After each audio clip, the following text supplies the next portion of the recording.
Hello' everyone, weight loss চেলেঞ্জৰ day 6 আপোনালোক সকলোকে স্বাগতম জনালোঁ। ৰাতিপুৱাই চিয়াচিড ৱাটাৰে দিনটো ষ্টাৰ্ট কৰিলোঁ। তাৰপিছতে মই ব্ৰেকফাষ্টত অ'টছ খালোঁ।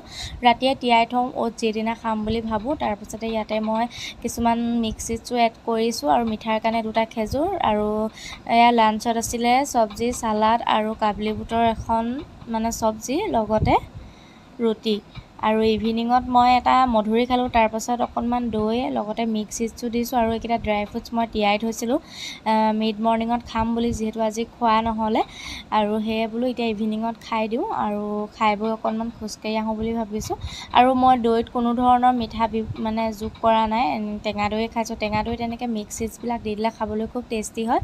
তাৰপিছত খাই বৈ মই অকণমান ওলাই আহিলোঁ, ওচৰতে খোজকাঢ়োঁ বুলি, আৰু ঘৰৰ ওচৰৰে মই গলিকেইটাত ইফালে সিফালে অকণমান খোজকাঢ়িলোঁ। আৰু তথাপিও 10,000 কমপ্লিট নহ'বগৈ, একেবাৰে নোহোৱাত অকণমান হ'লেও হৈছে। আৰু তাৰপিছত এয়া ডিনাৰ কৰিলোঁ। ডিনাৰ কৰি ঘৰৰ ভিতৰত অকণমান খোজকাঢ়িলোঁ, আৰু আজি ভিডিঅ'টো ইমানেই আছিল।